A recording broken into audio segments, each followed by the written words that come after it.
సంస్కృతిలో బంగారం తర్వాత అత్యంత నమ్మకమైన విలువైన పెట్టుబడి అంటే అది స్థిరాస్తి లేదా రియల్ ఎస్టేట్. భూమికి మించిన ఆస్తి లేదు అనే సామెత మనందరికీ తెలిసిందే. అయితే పెరుగుతున్న ధరలు, మారుతున్న ఆర్థిక పరిస్థితులు, వడ్డీ రేట్ల హెచ్చుతగ్గుల నేపథ్యంలో రియల్ ఎస్టేట్ లో పెట్టుబడి పెట్టడం ఇప్పటికీ మంచిదేనా? మీ కష్టార్జితాన్ని ఇందులో పెట్టే ముందు మీరు తప్పక తెలుసుకోవాల్సిన అతి ముఖ్యమైన 5 విషయాలు ఏమిటో ఇప్పుడు వివరంగా లోతుగా చర్చిద్దాం. ఈ సమాచారం మీకు ఒక బలమైన ఆర్థిక నిర్ణయం తీసుకోవటానికి ఉపయోగపడుతుంది. రియల్ ఎస్టేట్ అనేది ఒక సుదీర్ఘ ప్రయాణం. ఇది ఇతర పెట్టుబడులైన స్టాక్ మార్కెట్ లాగా స్వల్పకాలంలో వేగంగా లాభాలు ఇవ్వకపోవచ్చు. కానీ దీర్ఘకాలంలో చూస్తే ఇది ద్రవ్యోల్బణాన్ని అంటే ఇన్ఫ్లమేషన్ అధిగమించే శక్తివంతమైన పెట్టుబడి. ఇక్కడ భౌతికంగా కనిపించే ఆస్తి విలువ పెరుగుతుంది. అద్దెల రూపంలో మీకు క్రమం తప్పకుండా ఆదాయం వస్తుంది. ముఖ్యంగా మన దేశంలో భౌగోళిక విస్తరణ మరియు జనాభా పెరుగుదల కారణంగా భూమికి డిమాండ్ ఎప్పుడూ ఉంటుంది. సరైన ప్రదేశంలో సరైన సమయంలో పెట్టుబడి పెడితే స్థిరాస్తి అనేది ఒక బలమైన ఆర్థిక పునాదిగా మారుతుంది. అయితే ఈ రంగంలోకి అడుగు పెట్టే ముందు మీరు తప్పనిసరిగా దృష్టి పెట్టాల్సిన అంశాలలో మొట్టమొదటిది లొకేషన్ మరియు future growth potential. Real estate లో విజయానికి మొదటి అతి ముఖ్యమైన నియమం లొకేషన్. కేవలం ఇప్పుడు అభివృద్ధి చెందిన ప్రాంతాన్ని చూడకండి, భవిష్యత్తులో అభివృద్ధి చెందే అవకాశం ఉన్న ప్రాంతాలను పరిశీలించండి. ప్రభుత్వ అభివృద్ధి ప్రణాళికలు, మౌలిక సదుపాయాల ప్రాజెక్టులు, ఉదాహరణకు కొత్త రోడ్లు, మెట్రో లైన్లు, ఎలివేటెడ్ కారిడార్లు, వీటితో పాటు పారిశ్రామిక వాడలు, ప్రముఖ విద్యా సంస్థలు లేదా మల్టీ స్పెషాలిటీ ఆసుపత్రుల రాక వంటి అంశాలను క్షుణ్ణంగా పరిశీలించండి. ఒక ప్రాంతానికి సమీపంలో ప్రభుత్వం ఒక పెద్ద ప్రాజెక్టును ప్రకటించిందంటే అది ఆ లొకేషన్ లో మీ పెట్టుబడి విలువను 10 ఏళ్లలో రెట్టింపు చేసే అవకాశం ఉంటుంది. లొకేషన్ ఎంపికలో తొందరపడకుండా కనీసం 6 నెలల పాటు పూర్తి పరిశోధన చేయాలి. ఆ ప్రాంతంలో అద్దెకు ఉన్న డిమాండ్ను, అక్కడ ఉన్న ఖాళీ ఆస్తుల సంఖ్యను కూడా బేరీజు వేయండి. రెండవది మీ ఆర్థిక లక్ష్యాలు మరియు బడ్జెట్ గురించి స్పష్టత ఉండాలి. మీరు ఎందుకు పెట్టుబడి పెడుతున్నారు? కేవలం మీ కుటుంబం ఉండటానికి నివాస గృహంగానా, లేక అద్దె ఆదాయం కోసమా, లేక 5 ఏళ్ల తర్వాత అమ్మేసే మూల ధనం లాభం అంటే క్యాపిటల్ గెయిన్ పొందటానికా? మీ లక్ష్యాన్ని స్పష్టంగా నిర్ణయించుకోవాలి. ఆ తర్వాతే బడ్జెట్ ను ఖరారు చేయాలి.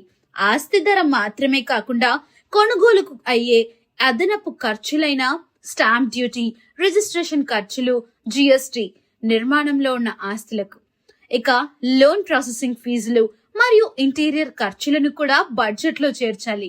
ఆస్తి విలువలో 20 నుండి 25% అదనపు ఖర్చులు ఉంటాయనేది గుర్తుంచుకోండి. మీ ఆర్థిక లక్ష్యాలకు సరిపోయే రియల్ ఎస్టేట్ రకాన్ని, నివాసమా, వాణిజ్యమా లేక ప్లాట్ ఎంచుకోవటం చాలా ముఖ్యం. మూడవది డాక్యుమెంట్లు మరియు చట్టపరమైన పరిశీలన అంటే డ్యూ డిలిజెన్స్ కు అత్యంత ప్రాధాన్యత ఇవ్వాలి. రియల్ ఎస్టేట్ పెట్టుబడిని చట్టపరంగా సురక్షితం చేయాలంటే అమ్మకందారుడికి ఆ ఆస్తిపై పూర్తి యాజమాన్య హక్కు ఉందో లేదో నిర్ధారించుకోవాలి. ఆస్తి చట్టపరంగా ఎలాంటి వివాదాలు, చిక్కులు లేకుండా ఉందో లేదో తనిఖీ చేయండి. ఆస్తికి సంబంధించిన title deeds, sale deeds, mutation records, layout అనుమతులు, ప్రభుత్వ సంస్థల నుండి అనుమతి పత్రాలు మరియు ఎన్కంబరెన్స్ సర్టిఫికెట్ అంటే ఈసీ వంటి ముఖ్యమైన పత్రాలను ఒక నైపుణ్యం కలిగిన లాయర్ సహాయంతో క్షుణ్ణంగా పరిశీలించాలి.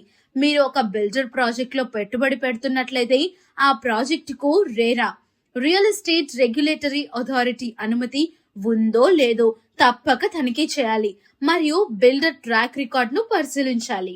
4వ అంశం లిక్విడిటీ రిస్క్ మరియు ఎమర్జెన్సీ ఫండ్ పై అవగాహన కలిగి ఉండటం. రియల్ ఎస్టేట్ అనేది అత్యంత వేగంగా నగదుగా మార్చడానికి వీలు లేని ఆస్తి. అందుకే దీన్ని ఇన్ లిక్విడ్ ఆస్తి అంటారు. మీరు అత్యవసరంగా డబ్బు అవసరమైనప్పుడు స్థిరాస్తిని తక్కువ వ్యవధిలో అమ్ముకోవటం లేదా సరైన ధర పొందటం కష్టం. అందుకే మీ మొత్తం సంపదను రియల్ ఎస్టేట్ లో మాత్రమే పెట్టకూడదు. కనీసం 6 నుండి 12 నెలల ఖర్చులకు సరిపడా అత్యవసర నిధిని బ్యాంక్ ఫిక్స్డ్ డిపాజిట్లు లేదా సులభంగా మార్చుకోగల ఇతర పెట్టుబడులలో ఉంచాలి. మీ ఫైనాన్షియల్ పోర్ట్ఫోలియోలో వైవిధ్యం అనగా డైవర్సిఫికేషన్ ఉండటం చాలా అవసరం.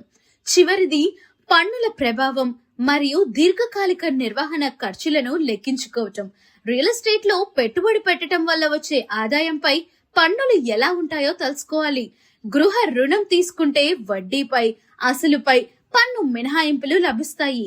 అదే అద్దె ఆదాయం వస్తే దానిపై కూడా మీరు ఆదాయ పన్ను చెల్లించవలసి ఉంటుంది. ఆస్తిని కొనుగోలు చేసిన 2 ఏళ్లు లేదా 3 ఏళ్ల తర్వాత, అంటే ఆస్తి రకాన్ని బట్టి అమ్మితే దానిపై దీర్ఘకాలిక మూలధన లాభాల పన్ను వర్తిస్తుంది. అలాగే ఆస్తిని కొనుగోలు చేశాక దానికి సంబంధించిన వార్షిక ఆస్తి పన్ను అంటే ప్రాపర్టీ ట్యాక్స్, మెయింటెనెన్స్ ఖర్చులు మరియు పదే పదే వచ్చే చిన్నపాటి మరమ్మతుల ఖర్చులను కూడా మీ బడ్జెట్ లో తప్పకుండా లెక్కించుకోవాలి. ఈ 5 సూచనలు మీ పెట్టుబడి ప్రయాణంలో తప్పక సహాయపడతాయి. ఇక మీరు ప్రత్యేకంగా తెలంగాణ రాజధాని హైదరాబాద్ లో పెట్టుబడి పెట్టాలని ఆలోచిస్తున్నట్లయితే ఇక్కడ త్వరగా అభివృద్ధి చెందుతున్న కొన్ని ముఖ్యమైన ప్రాంతాలు ఉన్నాయి.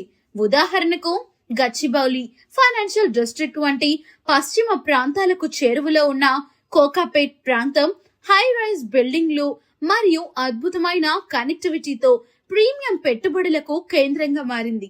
తక్కువ బడ్జెట్ లో మంచి లాభాలను ఆశించే వారికి ఉత్తరాన ఉన్న షాపింగ్, నివాస సముదాయాలకు కేంద్రమైన కొంపల్లి మరియు మౌలిక సదుపాయాలు వేగంగా పెరుగుతున్న పశ్చిమ ప్రాంతం వైపున ఉన్న తెల్లపూర్ వంటి ప్రాంతాలు నివాస మరియు వాణిజ్య పెట్టుబడులకు అధిక విలువను అందిస్తున్నాయి. ఇక దీర్ఘకాలిక పెట్టుబడికి సిద్ధంగా ఉన్న వారికి ఔటర్ రింగ్ రోడ్ దాటి విస్తరిస్తున్న శంషాబాద్ వైపు ఉన్న ప్రాంతాలు లేదా రింగ్ రోడ్ లోపల ఉన్న గండిపేట వంటి ప్రాంతాలు భవిష్యత్తులో మంచి లాభాలను ఇచ్చే అవకాశం ఉంది. ఈ ప్రాంతాలలో లొకేషన్, లీగల్ డాక్యుమెంట్లను తనిఖీ చేసి మీ రియల్ ఎస్టేట్ పెట్టుబడి ప్రయాణాన్ని సురక్షితంగా, విజయవంతంగా ప్రారంభించండి.